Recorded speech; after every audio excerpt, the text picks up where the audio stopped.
Good evening and welcome again to our June meeting. And the very reason why we can put up programs like this are because of our sponsors, our charter members, and you. So, everyone's heard like Madhu talk about TiE, and one stat that I want to lay out is when we founded TiE in Atlanta 12 years ago, we are less than 13 chapters worldwide and less than 2,000 members. 12 years later, we have 18, if I'm correct, about 18,000 members, 3,000 charter members, 55 chapters, 13 countries, and we are the largest not-for-profit organization in the world with one task, which is fostering entrepreneurship. And we also, at the rate we are growing, we are going to be the largest mentoring organization for entrepreneurs in the world.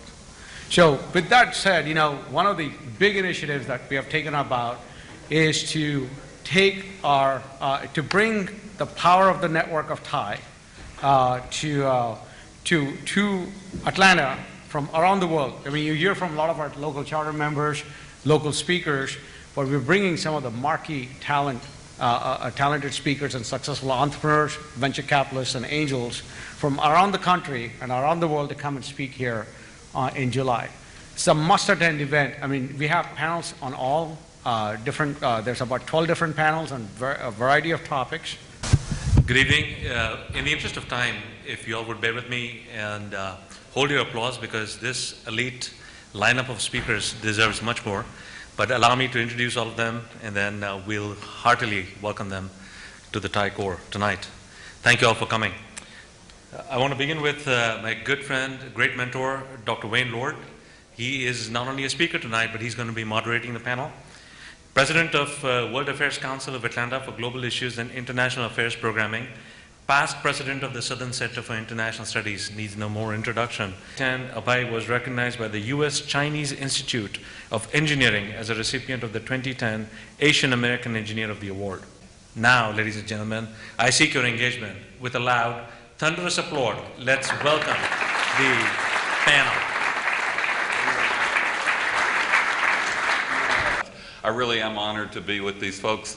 These are really outstanding people representing the subjects that you want to hear about.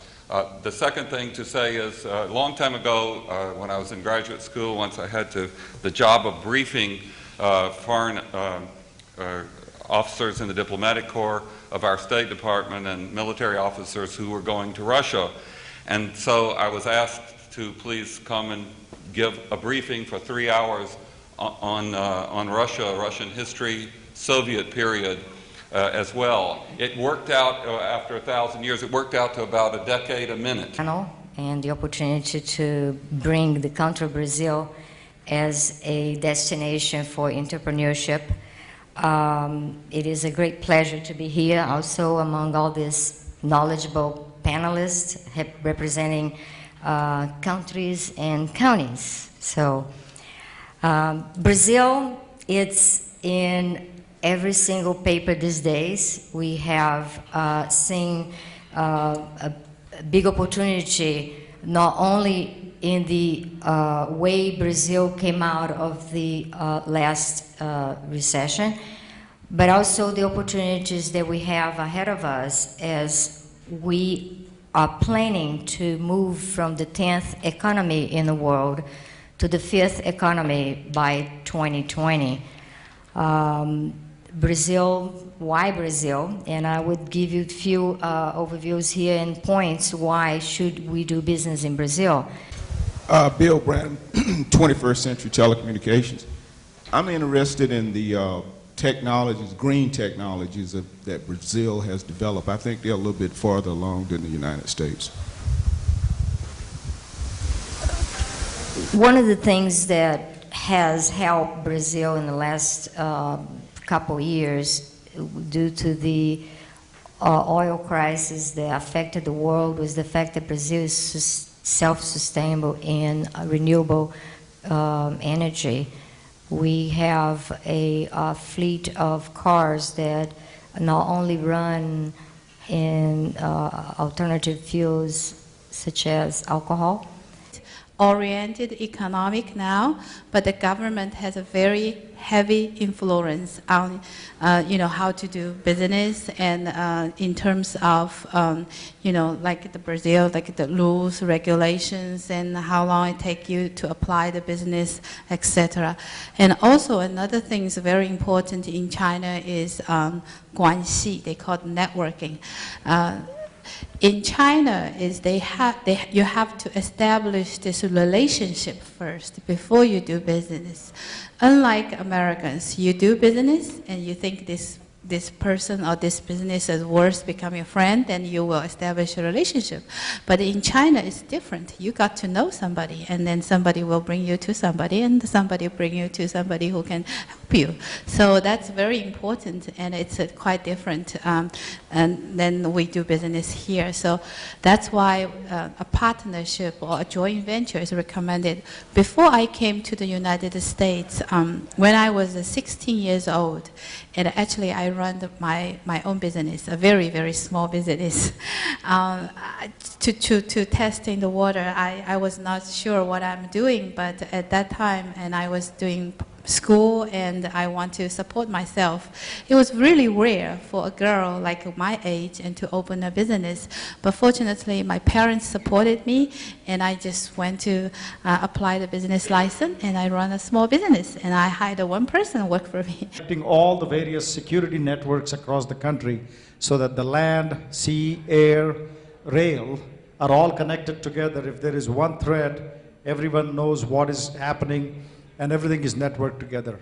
These networking technologies, these technologies of individual improvements in air defense, in sea defense, in land defense, in system defense, and networking are a huge market in India, and especially for the US companies, because the US is leading the world in this area. We estimate, just for the defense and the infrastructure associated with networking, that the market in the next decade is over $100 billion in India. It's a big market. The challenges in expanding into this market are fairly unique also. You can't just go and sell your wares. You're going to be going through and trying to market yourself to government. And that means dealing with an increasing, a different bureaucracy, not just increasing, but a different bureaucracy. The largest relationship, it's not China, it's not India, it's actually Canada. Canada is also the largest supplier of petroleum and natural gas. It's not Saudi Arabia. So the economic relationship between the two countries is, it's almost like two countries sharing a single economy would probably be the best description of the relationship. May I just say, to put that in perspective, that number about the bilateral trade, that's roughly equivalent to a third of the entire gross national product of Russia. So it's big numbers.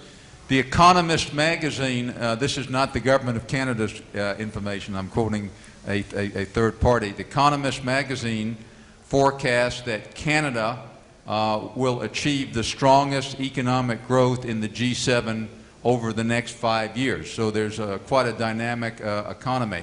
We're very proud of our entrepreneurism in Gwinnett County. In both 87, 88, and 89, fastest growing population county in the United States for the last 25 years. We're one of the top 100 fastest growing counties in the United States. During this recession, we've slowed to our from basically 2000 to 2007, we had over 20,000 new residents a year. We've slowed, but we're still growing faster than most states. So our growth continues. And I'll just be very, very brief because we've already, I think, passed 8 o'clock. In 2006, Gwinnett County spent 9 months studying our economic future. We spent about $150,000 on a study, and in that study, it said we had to get very, very serious about economic development.